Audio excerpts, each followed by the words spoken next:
Good morning. Sun hasn't quite come up yet. I've been awake for hour and a half. I think today, being day 3 of relaxation, is no longer the day of relaxation. Well, let me get this chimney out the way because I want some light. Here, I'll show you. Got a nice little fire going right here. Right now. I want to get in here so that this thing, believe it or not, it casts shadows. And I've got my fabulous cup of coffee. Yes, it is. So, but let's break down a couple things. I'm tired, but I've still got work to do. I've got the world's most amazing woman to impress. That's the funny thing about it is I don't do one thing at a time. Give me a second, I'm going to sit down so I'm not crunched over breaking my knees. I don't solve one problem at a time. What got me off my ass to write this book, The Little Autist That Did, was the most amazing woman in the world. I've fought for years to build a life for us against every odd you can imagine. This is one of those stories that if I told you the story of the last 3 years, you'd never believe it. Just the last 3 years, much less anything else in my life. You'd never, ever believe it because, number one, how could somebody be that cruel? How could people be that mean? Number two, how could people be that disregarding and call themselves family? Number three, who the hell actually tries to move the world for somebody? Who the hell, fights for years and years? Like, it wasn't Joe, but I forget the biblical character who fought for 4 years, ended up with Sarah, ended up with Rachel, and then ended up with Leah another 4 years. Like, I feel like that's going to be me, only the difference is my family has a half-life of about 50 years, and oh no, not even a half-life. Put it this way, my expiration date is 65, so if I've got to wait that long, fuck it. I don't want a family. I don't want kids. Fuck it. And all of you people who, got in my life and just, tried to stand in the way and all that good stuff, you won. It took all of you. So don't feel proud individually. It took a goddamn army to drop me. Let's be real here. It took a small army, or at least a militia, to drop me, to get me to where I am, to where I have absolutely nothing of value left, except my life story. My life story is the greatest gift that I could give. Nobody has a story like mine. I've never heard of it. Not a real one. Like, the stuff in my life only happens in damn movies. Like, straight up, who cracks in front of 1,300 students, cusses into the mic and almost gets dragged off, and then shows up 2 years... No, in that case, 2 years later, in 10th grade, with one of the finest women in school as my prom date. And then another 2 years later, with both my 7th and 8th grade my 7th and 8th grade crushes were my prom dates. Who joins the Marines with functional autism? I did. Who the hell starts a business with their last $800 of unemployment? I've even been a video game tester living on my mother's couch, complete with natural yarmulke. I don't know if you can see it, but it's getting worse and I'm about to shave my head.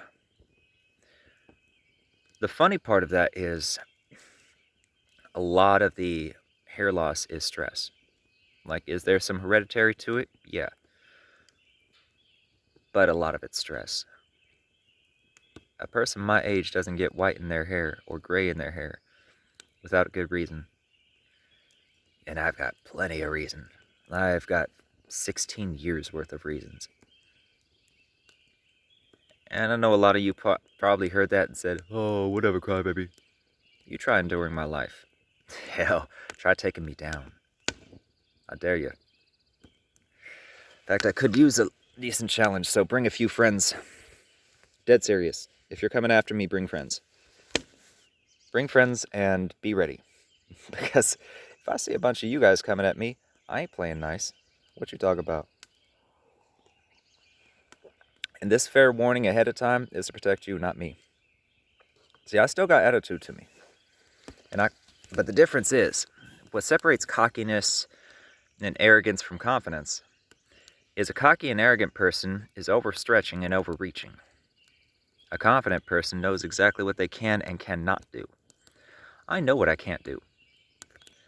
I know that if I were to go into, say, Dwayne "Rock" Johnson, I'm probably going to lose.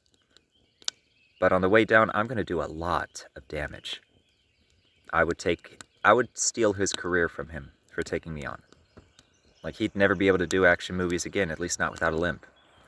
I would make sure of that. Because if you're going to go down swinging. And if you're going to jump off a rooftop, you might as well try to fly, right?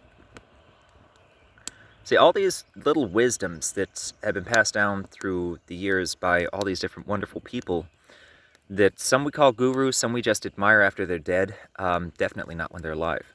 I don't expect to be terribly admired during my life. And when somebody digs up my journal one day and sees all the things that I've been working on in the background for the past 20 years, they'll be like, whoa. Think of it like Tesla for psychology. And I know that sounds arrogant, but at the same time, I can back it up. If I can't back it up, and I encourage anybody to test me. Try. Go for it. Try to poke holes into any of my theories. Go for it. And man, get some friends. Dish up. I want you to throw everything you got at me because in the end, even if I got to refine the theory a little bit, I'm still going to be right. And I'll be able to prove it. Even now I can prove it. Otherwise, I wouldn't be saying the shit I'm saying.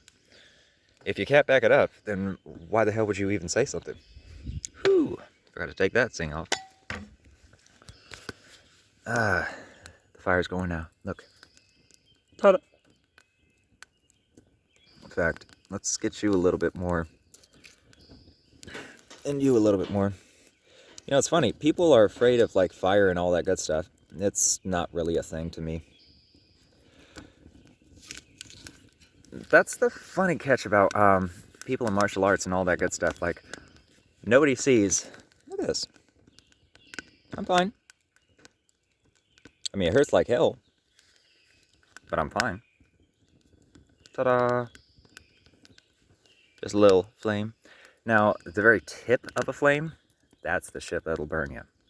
Like that little point that the flame makes on a candle. That's the hottest part of a flame. Easy. So messing with a little fire and whatnot, I mean, you got young kids like, no, you're going to burn yourself. No, I need an adult. I am an adult.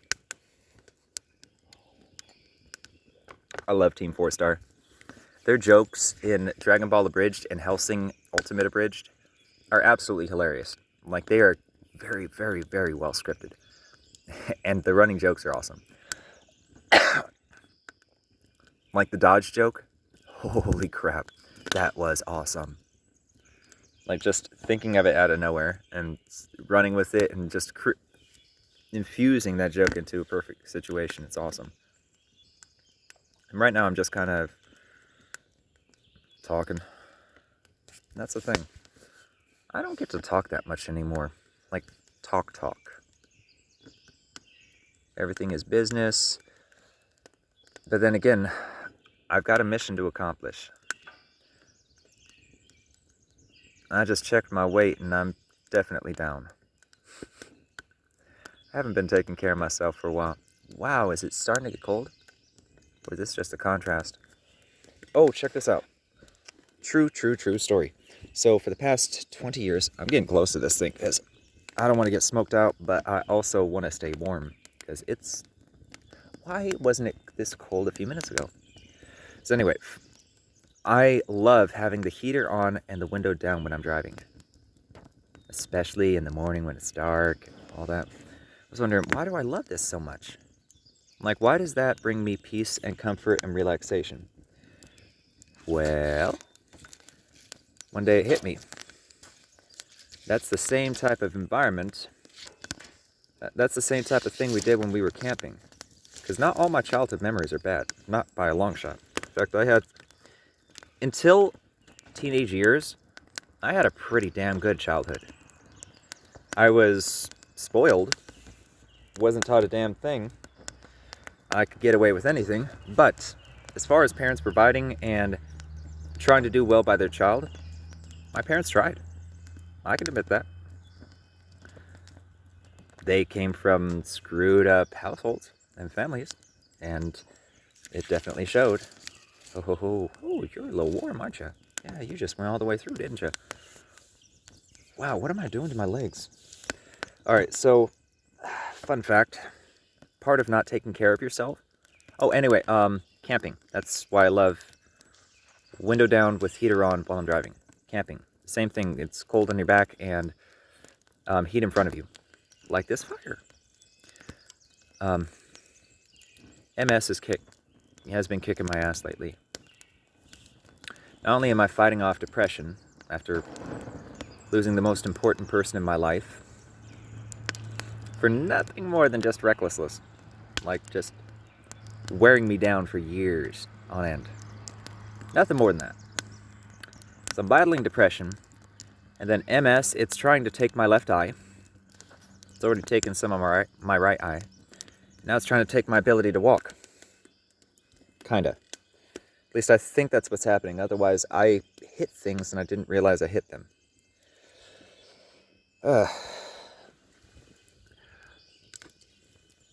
But cool thing about being outside is, like right now, I have my fists down. Here, I'll show you. I'm just bending forward. Nothing to see here. Just a little bit of relaxation. A little bit of stretching. Ooh, I do not want to put my foot down there to stretch. But no, I've been getting the splits back and all that. And I've been working. I really have. I've got these terrible shoes that are creaking and falling apart, which is why I only wear them when I'm doing stuff that's going to destroy the shoe. I don't want to wear my new boots because they're just uncomfortable. They're steel toe and all that good stuff, but ugh. Oh, you are really getting going. Let's check this out. Bam! Look at you. Look, girl, getting it. Work it. Yeah. You did not have to twerk like that, girl. I actually talk to my friends like that too. Like, work it, get it, girl, and then and it's just a friend walking to the bathroom. Oh my god. This is what happens when you wake up and drink coffee. It tints your teeth. Used to think so. I used to have the straightest teeth in the world. I had braces on between 4th and 6th, maybe 7th grade.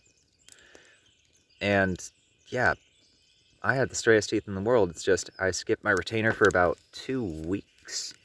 Or a week or 2 weeks or something like that. And then everybody just said, oh, fuck it.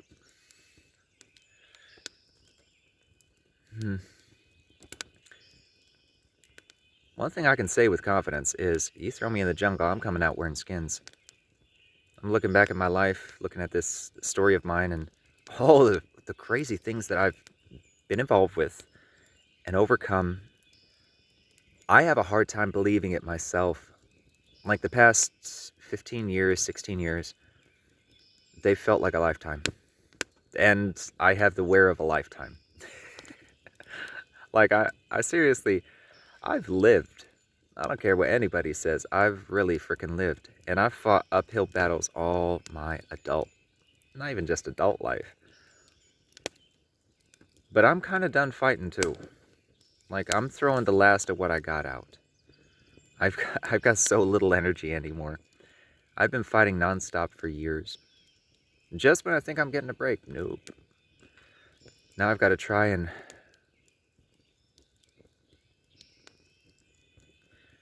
It's been a hard few years. Not many things can keep me morose and unhappy. Finally found the thing that can. Again, I accomplish more than one task when I'm doing something. I don't do just one thing. In my book, I'm tackling Black Lives Matter because the black community had everything to do with my success. My ability to, my success in survival. I'm talking about autism because I'm functionally autistic and it's been one hell of a ride. And I've got a personal agenda too. And I'm going to conquer all 3 of these. And you're all going to watch me do it. And then you're all going to say, no, there's no way you can do it, until I've already done it. And that's the beauty of it. Every time somebody has told me, you can't do that because I can't do that. That's the implication. It's always, I can't see myself doing that. I can't see anybody else doing that. Nobody's done it before. You can't. Whatever you say, princess. Every complex system is just a whole bunch of tiny, simple systems working together. Once you realize that, you can figure out anything, from business to mechanics to all that. You just need to understand physics. Have a good foundation. I do. You just have to understand business and have a good foundation. I got a decent one. I've got a lot of exposure in different industries, that's for damn sure. I'm a master of none, but I'm more than qualified in a few. My lifetime has been a lifetime of perseverance. If you take nothing else away from this, take that away. And I'm going to accomplish my mission, even if it is the last thing I do.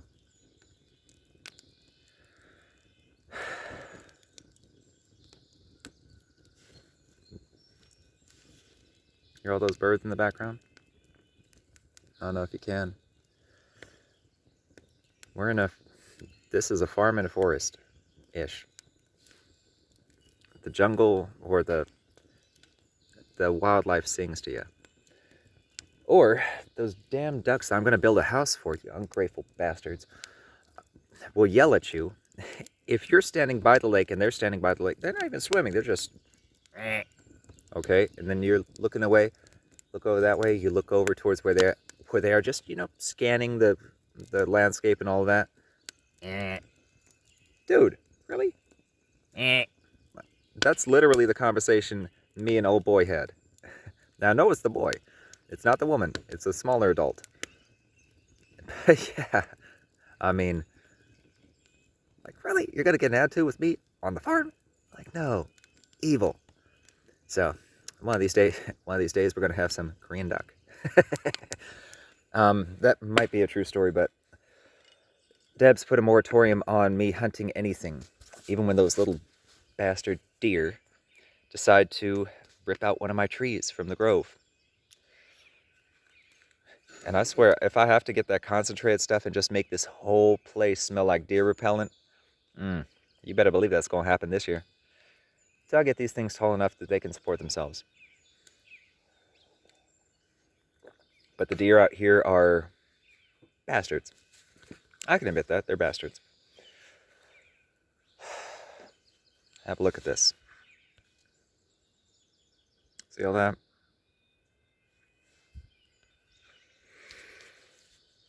Ooh, and the fire's going too. But this is what I get to wake up to every morning. And I'm about to go turn on the light for the greenhouse. Oh, I'm going to get a little bit warmer too. Oh, this is warm. So I'm going to do my daily rounds. I don't think I need to water anything until this afternoon, so I'm good there. But I usually water morning and night. Or at least throughout the day. Because things get dry and I'm not worried about over-watering any of these trees. Because all of them have strong drainage. I still need to lay the PVC pipe for one of the grove trees. Just because of there's a patch of really thick, dense clay. And I've got to make sure that it doesn't retain water. Otherwise, that blueberry bush will die. And it is a pink lemonade blueberry. I've got, I think, 7 of those things around here. Then I've got other blueberries too and other different... Everything is edible here. I love it. You better not quack at me, boy. Mm-hmm. Oh, wow. You are really trying to move. We got 2 of the younger ducks out here. Anyway, I'm going to just end this right here. And you know how we're going to end it? Give him fire. Boom. Nailed it.